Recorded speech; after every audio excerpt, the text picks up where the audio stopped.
Money मंत्रा में आपके साथ मैं मेहराज दुबे और हमें बात करनी है भारत में कारोबार कितना आसान है और खासकर नए स्टार्टअप्स, नए बिजनेस करना कितना आसान है भारत में। जैसा हमने आपको पहले भी मनी मंत्रा में बताया है कि भारत की जो रैंक है वर्ल्ड बैंक IFC की ease of doing business index जो है उनका, उसमें 132वां रैंक है भारत का, 132nd। और उसके बाद खासकर जब हम बात करें कि स्टार्टअप को लेकर भारत की रहेंगे तो वो और नीचे चली गई है। ये बैड न्यूज़ है कि जो 2012 का इंडेक्स है उसके मुकाबले 2013 का जो इंडेक्स है उसमें 4 पायदान का फर्क आया है। भारत की रैंक 173वीं हो गई है नए बिजनेसेस के लिए। ये कोई फर्स्ट टाइम बिजनेसेस हो सकते हैं या दूसरे बिजनेसेस भी हो सकते हैं, लेकिन स्टार्टअप कंपनी जिन्हें कहा जाता है उनको लेकर तो क्या दिक्कतें हैं नई कंपनियों की भारत में? क्या उन्हें पैसा उठाना बहुत मुश्किल पड़ता है? क्या उन्हें अप्रूवल्स लेना बहुत मुश्किल पड़ता है? क्या वो बड़े बड़े कॉर्पोरेशन से बीट हो जा रही हैं, काम नहीं कर पा रहे, इनोवेशन नहीं, आइडिया नहीं? क्या है ये माजरा? ये हम बातें करेंगे हमारे मेहमानों से। आपको मिलवा रहा हूं दिल्ली स्टूडियो में हमारे साथ हैं Dinesh Agrawal, founder and CEO India Mart. हमारे साथ हैं गौरव मार्या, प्रेसिडेंट फ्रेंचाइज इंडिया। और बेंगलोर से हमारे साथ जुड़ रहे हैं KPMG CO एडवाइजरी के कुमार पराकला। Kumar, I hope I pronounce your name right, and maybe we can start with you. How is the scenario? Why aren't people, if they are not starting up in India, what's wrong? कितना मुश्किल हो रहा है उनके लिए और क्या? What is the big picture in that scenario? India में सिचुएशन है वो बहुत ही डिफ़िकल्ट सिचुएशन है, and I think a lot of people who are trying to start up business in India, they find a range of issues coming from regulations, regulatory issues, government policies, availability of capital. There is a complete absence of the ecosystem that helps startups to succeed, and the collaboration between the academia and the industry is very, very weak. And then last but not the least, you don't find investors, we call them angel investors, as you find them in many other countries around the world, who are willing to spend the money to the extent needed to fund these startups. So we've got lots of smart people, we simply don't have the ecosystem, and our infrastructure and our environment makes it extremely difficult for startups to succeed. Dinesh, ये क्या थोड़ा सा exaggeration है आपको लगता है? बहुत सारे लोगों ने आपके पोर्टल पे शुरू किया बिजनेस और आपने उनकी ग्रोथ देखी है। यहाँ पर क्या एटीट्यूड प्रॉब्लम थी, इन्वेस्टमेंट की प्रॉब्लम थी, आइडिया की प्रॉब्लम थी, या वाकई it is about ease of doing business in India? Business environment को क्या हम दोष दे सकते हैं? देखिए, 2 तरह की चीज़ें हैं। अगर तो आप काफ़ी थोड़ा बड़ा साइज़ का टॉप डाउन बिजनेस करना चाहते हैं, टॉप डाउन तरीके से, तो आई थिंक इंडिया काफ़ी डिफ़िकल्ट कंट्री है। क्योंकि अगर आप पहले दिन से सोचें कि मैं अपने सारे के सारे 29 के 29 डिपार्टमेंट के अप्रूवल और सब जगह के लाइसेंसेज और सारे कर लूँ, लेकिन अगर आप ऐसे सोचें कि इंडिया में ठेला लगाना कहीं पे भी या दुकान खोलना कहीं पे भी जितना आसान है, उतना ही आसान इंडिया में एक स्टार्टअप कर लेना है। आप एक बैंक अकाउंट खोलिए और स्टार्टअप हो गए। मतलब really are you a fully compliant startup? नहीं, लेकिन आपका काम शुरू हो जाएगा आपको। सो इंडिया में 2 तरह के स्टार्टअप्स हैं। एक वो जो प्रॉपर टॉप डाउन, नहीं सारा कुछ सिस्टम से पहले प्रोजेक्ट रिपोर्ट होगा, कैपिटल अवेलेबिलिटी होगी, सारे लाइसेंसेस, सारे अप्रूवल्स इन प्लेस होंगे। उस टाइप के स्टार्टअप्स के लिए India is a really probably difficult country. लेकिन अगर आपको as you go I will survive, और तो उसमें दूसरे तरह की प्रॉब्लम्स हैं। आपका मतलब है कि बहुत सारे लोग ऐसे बिजनेसेस खोल रहे हैं जो बहुत पूरी तरह कंप्लायंट नहीं है, उनके सारे अप्रूवल्स नहीं है, लेकिन वो शुरुआत कर देते हैं क्योंकि और वो आसान है इंडिया में। शायद वो चाहेंगे कि अप्रूवल्स हो, लेकिन बहुत मुश्किल होता है, इसलिए वो नहीं करते। पता ही नहीं है एक्चुअली। और सो वो ब्लेसिंग इन डिस्गाइज की तरह से भी काम करता है, क्योंकि पता नहीं है इसलिए वो शुरू कर देते हैं। बाद में उन्हें जब थोड़ा बड़ा होता है फिर पता लगता है कि ये तो छूट गया या ये तो रह गया, तब वो कहते हैं यार ये तो बहुत डिफिकल्ट होता जा रहा है। तो कुछ लोग जो नीचे से शुरू करते हैं उनको लगता है कि बिजनेस करना डिफिकल्ट होता जा रहा है, एज दे आर ग्रोइंग बिगर, बड़ा नहीं होने देते इंडिया में। मतलब जैसे आप बड़े हो जाओगे, आपके यहाँ पे इंस्पेक्टर आने लगेगा, आप 1 करोड़ के हो जाओगे, आप पे एक्साइज लगने लग जाएगा, 10 लाख के क्रॉस कर जाओगे, आप पे सर्विस टैक्स लगने लग जाएगा। नो, एज यू ग्रो बिगर, वैसे आपको बड़े होने में दिक्कत आती है। लेकिन स्टार्टअप करना इज एज इजी एज, अब वो वैसे तो पहले वेरी सिंपल कि बैंक अकाउंट खुलने में भी KYC नाम की बड़ी प्रॉब्लम है। नो, आपका बिजनेस होगा तो KYC होगा, KYC होगा तो बैंक अकाउंट होगा तो KYC होगा, थिंग्स लाइक दैट। लेकिन जहाँ तक बहुत छोटा सिंपल बिजनेस सर्विस इंडस्ट्री शुरू करने की बात है, India is a good country. आराम से शुरू हो जाता है, लो कॉस्ट में शुरू हो जाता है, कम कंप्लायंसेस के साथ शुरू हो जाता है। जब आप ज्यादा पैसे कमाओगे, ज्यादा बड़े बन जाओगे, तो ज्यादा compliances. Kumar, I hope you hearing and I would want to come back to you, but before that Gaurav, क्या आपको लगता है बहुत सारे, और खासकर क्योंकि आप फ्रेंचाइज मार्केट को अगर बहुत पास से देख पा रहे हैं, क्या वहाँ पर भी यही हालात हैं? मैं एग्री करूँगा। I think what Dinesh has said कि हिंदुस्तान मुझे लगता है बहुत अच्छी जगह है, बहुत एंटरप्रेन्योर्स के लिए एक फर्टाइल लैंड है जहाँ पर बिजनेस करना, स्टार्ट करना आसान है। बट गैप्स कहीं और हैं। गैप्स हैं, एक तो हम क्या बिजनेस शुरू करें उसकी कोई इंक्यूबेशन नहीं है। कोई इंक्यूबेशन प्रोग्राम्स नहीं हैं। जैसे मैन्युफैक्चरिंग में पुराने दिनों में हमने क्लस्टर्स क्रिएट किए थे। अगर आप देखें, आज 67% बिजनेस जो आता है वो रिटेल और सर्विसेज से आता है, उसके अंदर बहुत कम किया गया है। एक बहुत बड़ा गैप वो है। दूसरा गैप जो हमारा बड़ा है वो ये है, जो इन्होंने स्केलेबिलिटी की बात की, कि बिजनेस शुरू करना तो आसान है, लेकिन उसको आगे कैसे ले जाएं, उसमें आपको फाइनेंस कहाँ से मिलेगा, कौन आपको हेल्प करेगा, कहाँ ग्रोथ आएगी, कैसे आप अपना चैनल डेवलप करें, उस चीज़ों में मुझे लगता है कि बहुत बड़ी इंडस्ट्री ग्रोथ है। बिल्कुल। तो जैसे आप ग्रो करते हैं या शुरुआत करते हैं एक अच्छे आइडिया के साथ, शायद सिलिकॉन वैली में मार्क ज़करबर्ग को ज़्यादा जल्दी फंडिंग मिल गई या गूगल के संस्थापकों को ज़्यादा जल्दी फंडिंग मिल गई, इसलिए आज वो माइक्रोसॉफ्ट से टक्कर कर रहे हैं।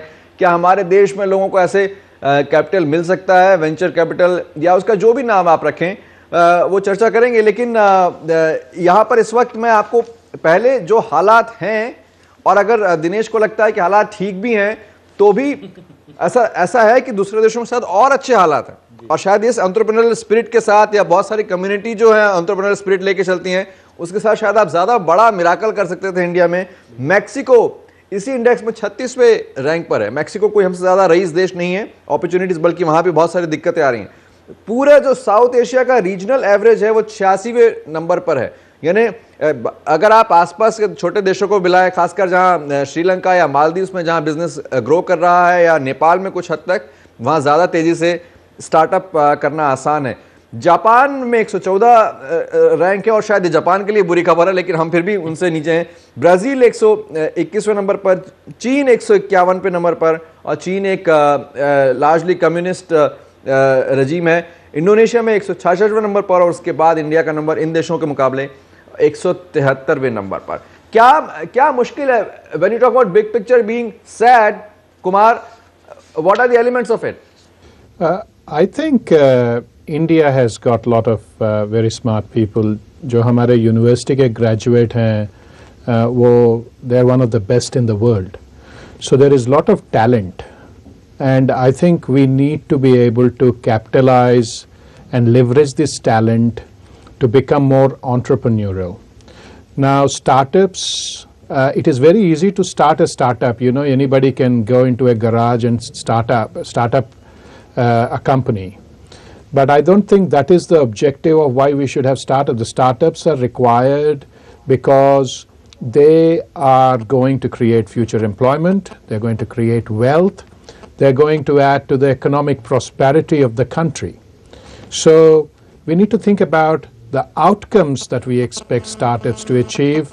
We should not simply be focused on how easy it is to start a company. I mean, you can start a company anywhere in the world, but it's about the success of those companies and those businesses.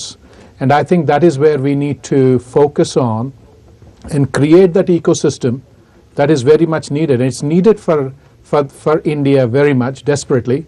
And that's where academia, the government, and the business need to very seriously think how they're going to create that ecosystem.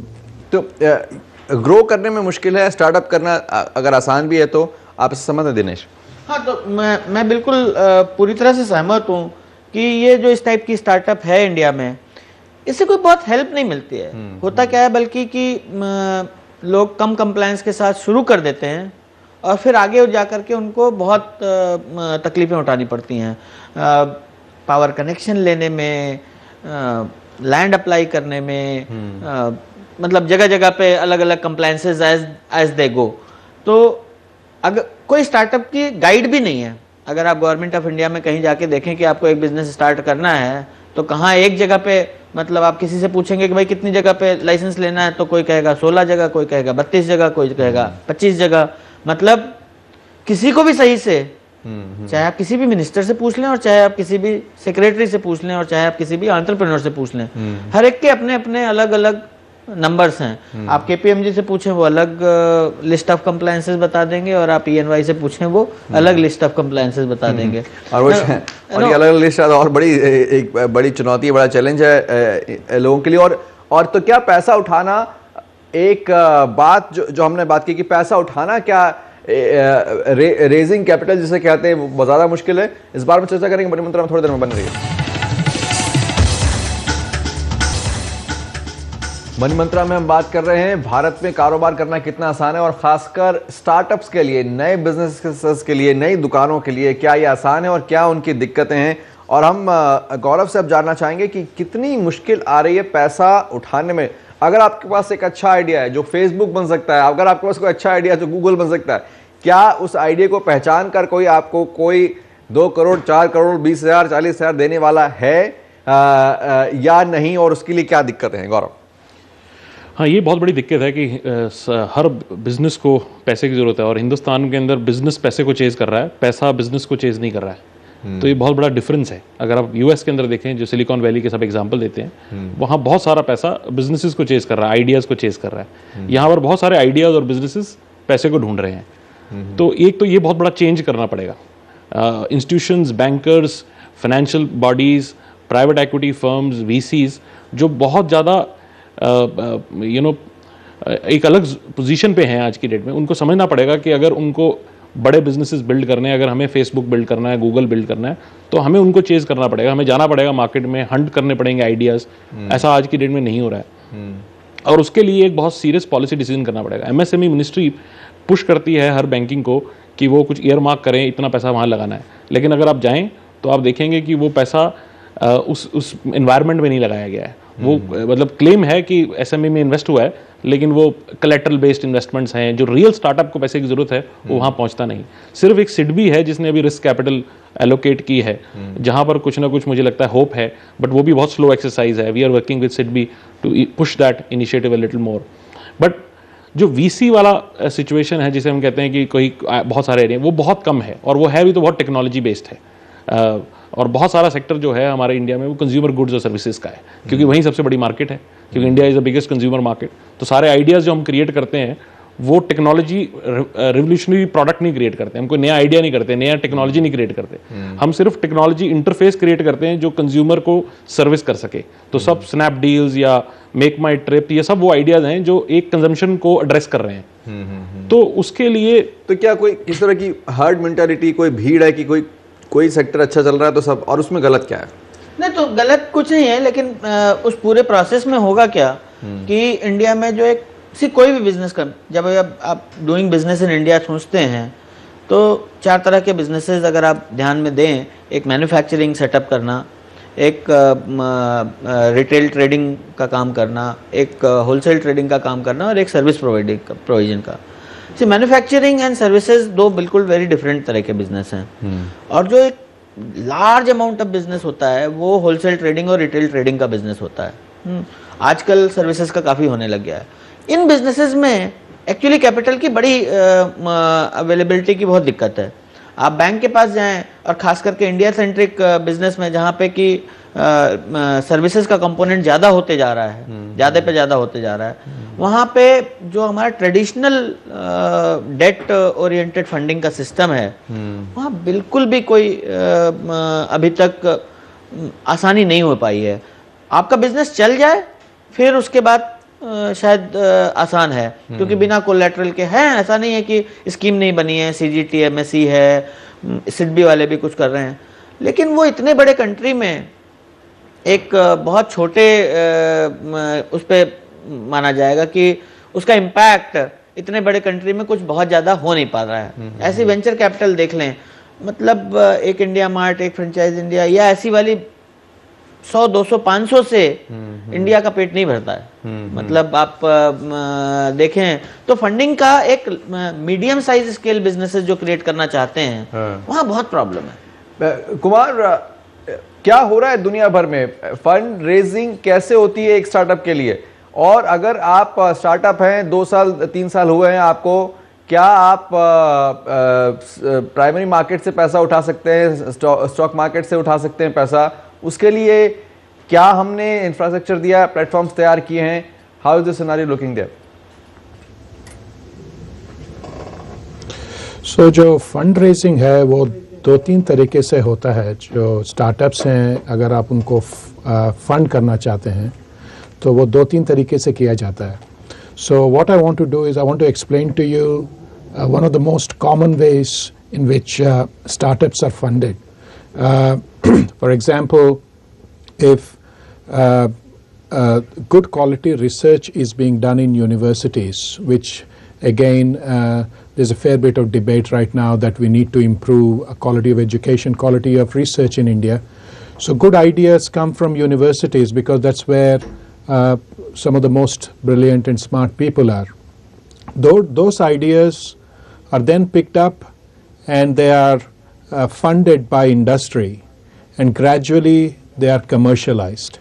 Now that entire arrangement of picking up research work and then commercializing is non-existent, almost non-existent in India. So that's one of the most common ways of starting startups in many countries around the world, the active collaboration between the universities and the academia.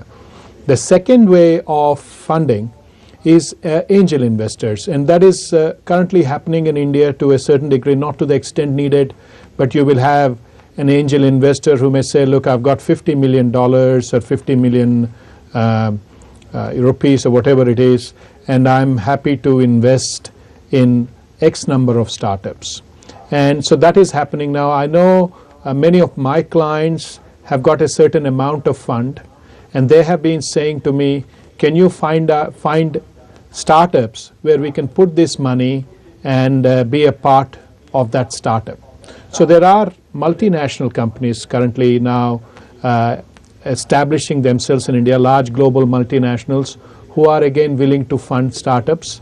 And again, they do that all over the world, and they're doing that. They're doing that in India as well because we have great talent. So that's the second way in which funding is possible. The third way is obviously, you expect people to raise capital through their own means, less likely, but through their own means and funds. So there are 2 or 3 very common ways in which startups are funded. And I can say that all these areas require significant focus and improvement in India. We are still very, very early stages. And all this needs to come from our long-term thinking. As you know, businesses are often very short-term. They go quarter by quarter. We need to bring in some long-term thinking into it. बिल्कुल. और long term thinking का दिनेश का क्या मतलब है कि हम IPO market को अच्छा बना पाए हैं छोटे ऑर्गेनाइजेशंस के लिए? आईपीओ मार्केट पूरे वर्ल्ड में देखा जाए तो कहीं पे भी बहुत छोटी छोटी कंपनियों के लिए बहुत अच्छा बन नहीं पाया है. मतलब एम करके एक एक्सचेंज लंदन में है जिसकी थोड़ी बहुत बातें आती हैं, लेकिन इंडिया जैसे कंट्री में जहाँ पे कि कैपिटल की अवेलेबिलिटी लेस है, वहाँ पे बिटवीन बीएसई एंड एनएसई करीब 5-1 हज़ार से ज़्यादा कंपनियाँ ऑलरेडी लिस्टेड हैं. अमेरिका में बिटवीन NYSE एंड नास्डैक भी 4-5 हज़ार हैं, जबकि अमेरिका की इकॉनमी हमसे कई गुनी बड़ी है. तो पब्लिक मार्केट्स को बहुत ऐसा नहीं देखा जाना चाहिए कि पब्लिक मार्केट से एक लार्ज स्केल बिजनेसेस की फंडिंग हो पाएगी. वो कुछ public market are limited for classes, not for masses. Similarly अगर आप देखें तो वेंचर कैपिटल, वेंचर कैपिटल जो प्राइवेट इक्विटी वेंचर कैपिटल है वो भी कुछ क्लासेस के लिए हो सकता है। मासेस के लिए 2 ही 3 तरह की फंडिंग अवेलेबल होती हैं। देखिए जैसा कि एंजल इन्वेस्टमेंट की उन्होंने बात करी, एंजल इन्वेस्टिंग अपने यहाँ इंडिया में काफ़ी फैमिली एंजल इन्वेस्टिंग काफ़ी होती है। आपके अंकल से मिलते हैं, आपके फादर से मिलती है, आपके तो फैमिली एंजल इन्वेस्टिंग एक इम्पॉर्टेंट है। और दूसरा बैंक इन्वेस्टिंग, बैंक से जो लोन मिलता है। ये 2 वेरी कॉमन वो हैं जैसे कि 80-90% लोगों का पेट भरने वाला है, जहाँ से फंडिंग का इलाज होने वाला है। एंजल इन्वेस्टिंग में पिछले 1-2 सालों में अचानक से कुछ तेजी से ग्रोथ आई है। मतलब मैंने भी एक एंजल नेटवर्क ज्वाइन किया है, बट मैं ज़्यादातर, और वो भी मैंने देखा देखी किया है, तो इसका मतलब कि वहाँ पे अचानक से उन्होंने भी बताया कि उनके कुछ क्लाइंट्स करना चाहते हैं। मुझे लगता है कि वहाँ पे शायद कुछ अचानक से ऐसा हुआ है। 10-20 तरह के एंजल नेटवर्क्स खुले हैं, एक्सेलरेटर्स खुले हैं। मैंने एक एंजल नेटवर्क ज्वाइन किया है, ग्लोबल सुपर एंजल्स फोरम, वो एक एक्सेलरेटर टाइप का प्रोग्राम है। एंजल नेटवर्क में कुछ हुआ है, लेकिन बैंक के साइड पे 10, 12, 14% interest rate, at upwards of 10% से कम पे लोन नहीं है, बिना कोलैटरल के लोन नहीं है, और इनिशियल स्टार्टअप्स को तो बिल्कुल भी नहीं है। तो लोन है, पहली बात तो स्टार्टअप्स को है ही नहीं, है तो बिना कोलैटरल के नहीं है, और उसके बाद भी 10 से 12% से ऊपर के, बिल्कुल, तो ब्याज ज़्यादा है और पैसा उठाने की अपॉर्चुनिटी कम है। और लेकिन यहाँ पर एक और बात जो खासकर वर्ल्ड बैंक के सर्वे जिसकी हम बात कर रहे थे शुरू में, उसकी बात करें तो अगर कॉन्ट्रैक्ट होता भी है तो एनफोर्सिंग द कॉन्ट्रैक्ट, ये जो कैटेगरी है भारत में, उसमें भारत 184th रैंक पर है। यानी अगर सौदे हो भी जाते हैं तो उसमें धोखेबाजी बहुत ज़्यादा है। और क्या है इसके मायने, क्या ये भी एक बड़ी वजह है कि लोग पैसा नहीं डालना चाहते एक नए बिजनेस में या एक नए आदमी के साथ? बात करेंगे थोड़ी देर में money Mantra.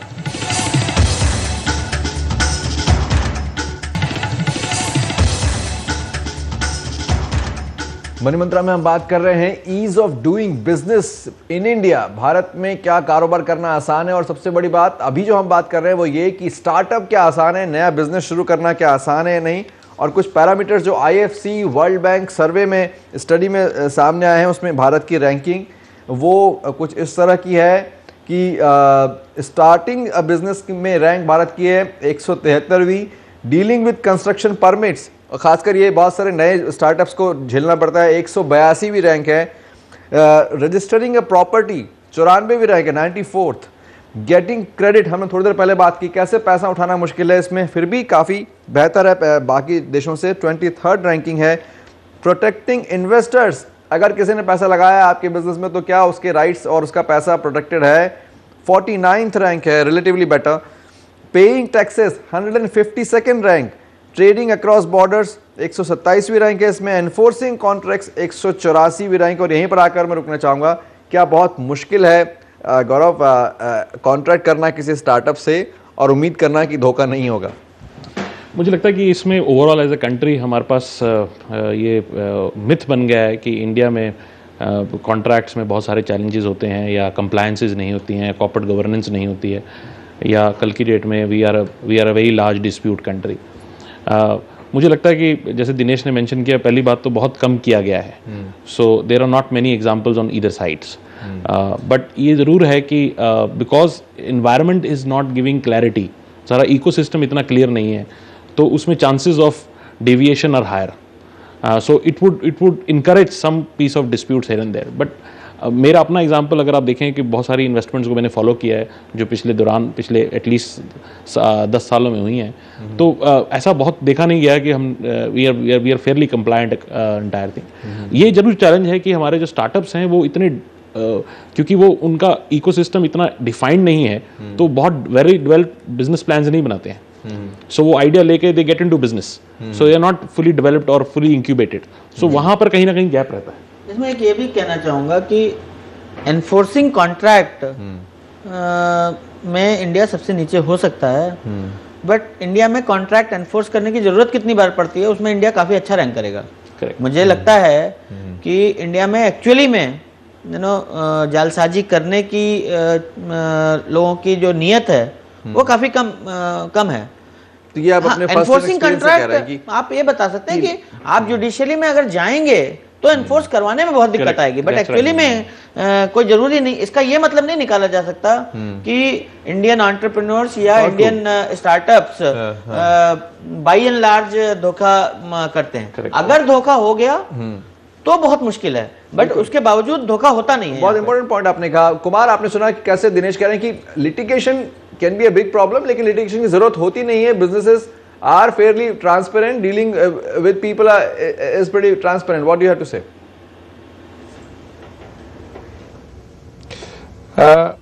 My view is that, look,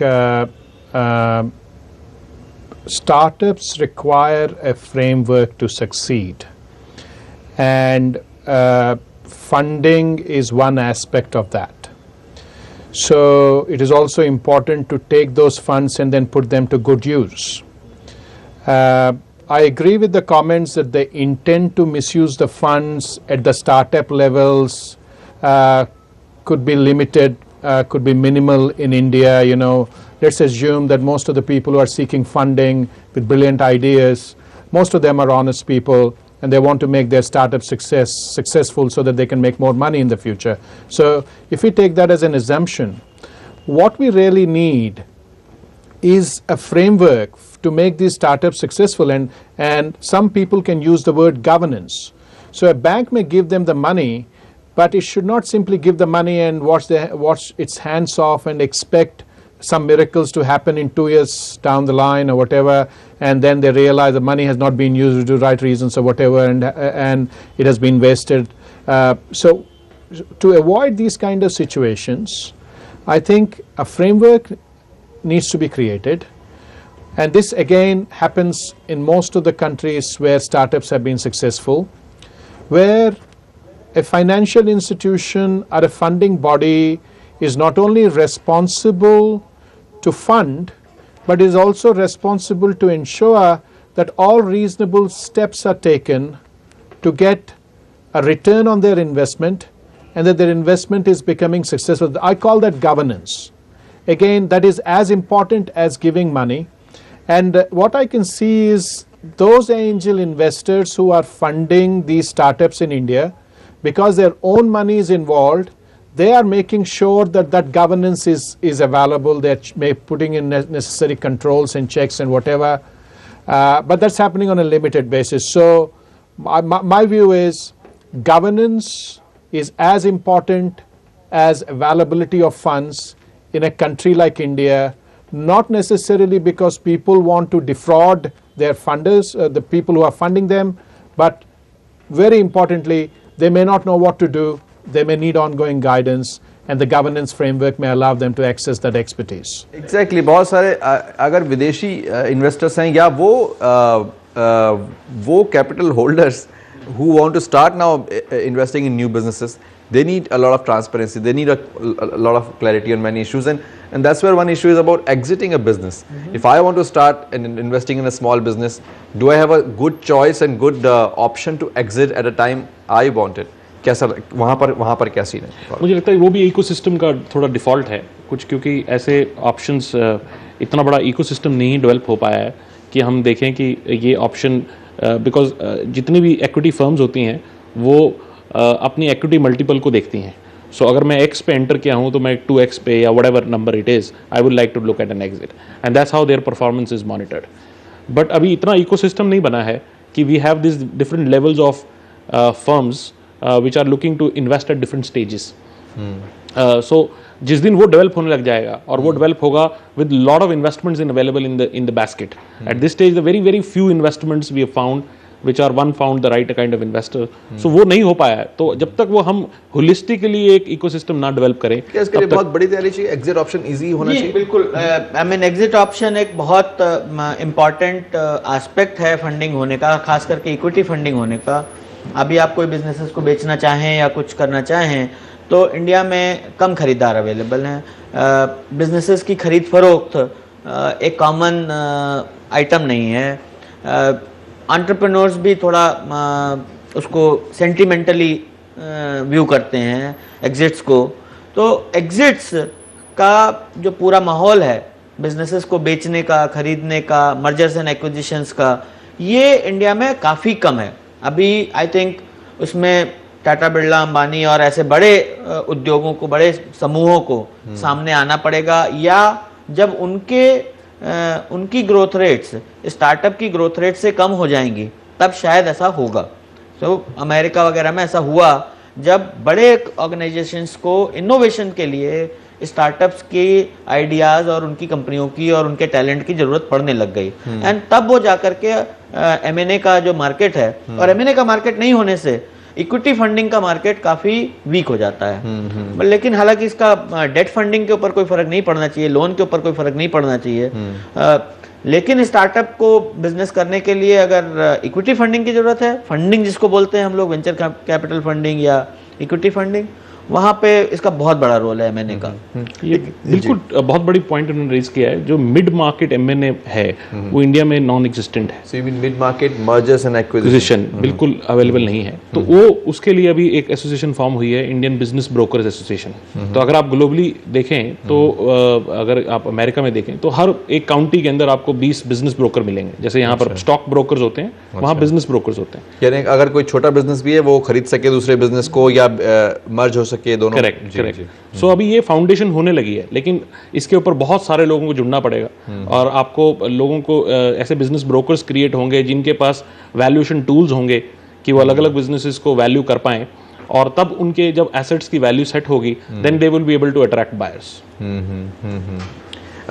यहाँ पर मैं एक छोटा सा ब्रेक लूंगा, फिर आऊंगा वापस और बात करूंगा कि क्या आइडियाज अच्छे हों तो ये सारी हर्डल्स छोटी हो जाती हैं स्टार्टअप्स के लिए। क्या हमारे देश में जिस तरह से इनोवेटिव आइडियाज और नए आइडियाज आ रहे हैं लेकर लोग, क्या वो बिजनेस यहीं स्टार्ट करना चाहेंगे या दूसरे देशों में स्टार्ट करना चाहेंगे, और वो कौन से आइडियाज हैं जो काम करेंगे, हमारे एक्सपर्ट्स को क्या लगता है? बात करेंगे मनी मंत्रा।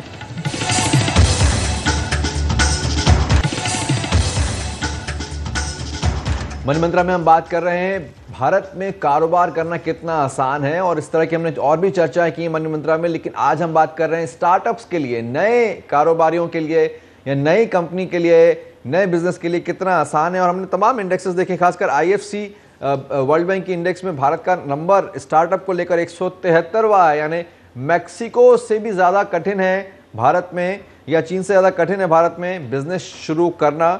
और यहाँ पर हम जानना चाहेंगे कि क्या बहुत सारे लोग दुबई, सिंगापुर, आसपास के जो दूसरे देश हैं वहाँ जाकर बिजनेस शुरू कर रहे हैं, और क्या ये एक खतरे की घंटी है हमारे लिए? दिनेश, आज ही सुबह के अखबार में एक न्यूज़ थी, इंडिया से चिली में कोई स्टार्टअप्स इन चिली का एक गवर्नमेंट ने प्रोग्राम चलाया हुआ है, और वहाँ पे 4th largest applicant is from India.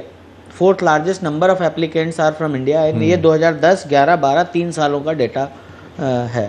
और चिली जैसी कंट्री में 1000 स्टार्टअप्स के लिए उन्होंने एप्लीकेशन दिया हुआ है, जिसमें करीब 30 से ज़्यादा स्टार्टअप इंडिया से जा रहे हैं, और उसमें कई स्टार्टअप्स के बारे में भी लिखा है। तो स्टार्टअप्स, यस, बिल्कुल सही बात है, स्टार्टअप्स इंडिया में तो जितने खुल रहे हैं सो खुल ही रहे हैं, लेकिन उसके बावजूद जिसको टेक्नोलॉजी में कुछ ज़्यादा स्पेसिफिक हेल्प चाहिए, इंफ्रास्ट्रक्चर से परेशान होकर के, कोई आदमी गवर्नमेंट से परेशान होकर के, कोई आदमी टैलेंट अवेलेबिलिटी से परेशान होकर के, कुछ लोग यहाँ की ब्यूरोक्रेसी से परेशान होकर के, और कुछ लोग यहाँ की फंडिंग से परेशान होकर के।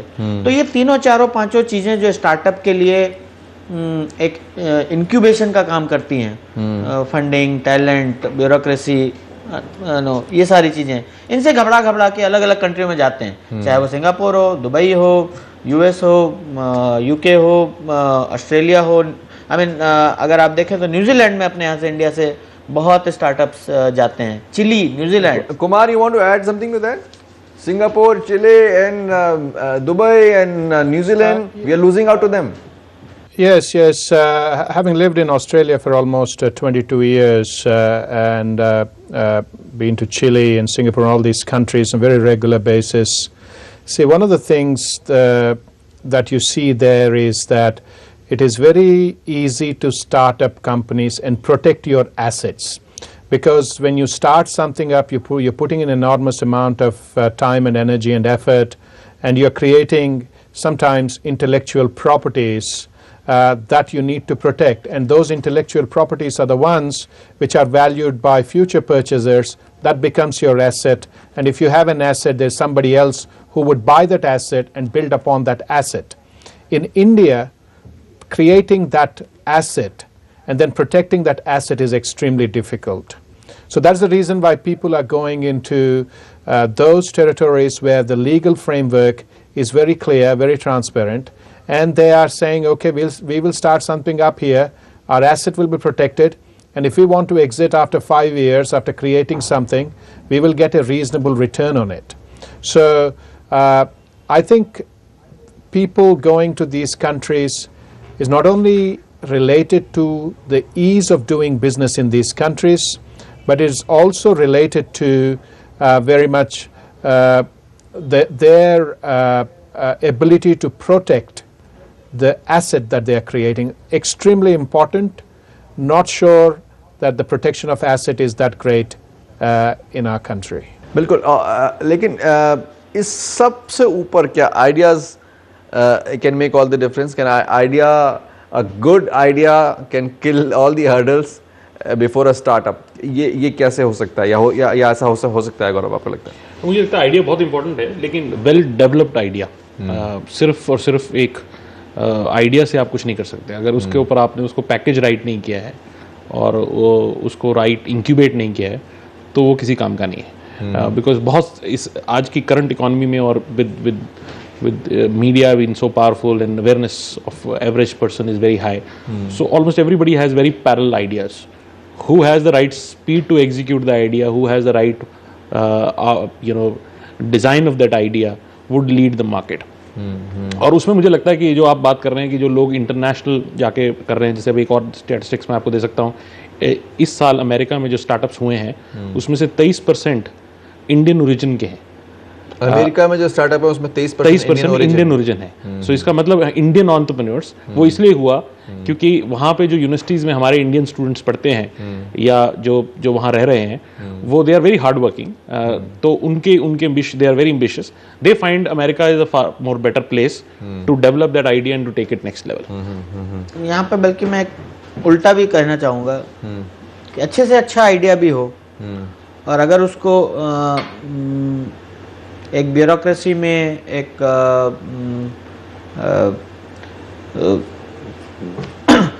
साधनों की कमी में फंसा दिया जाए तो उसका समय निकल जाता है और उसकी हवा निकल जाती है। मतलब एक बढ़िया से बढ़िया आइडिया भी हो सकता है कि आपके लिए बेकार हो जाए अगर उसको साधन ना दिए जाए, इंफ्रास्ट्रक्चर ना दिया जाए टाइम पर,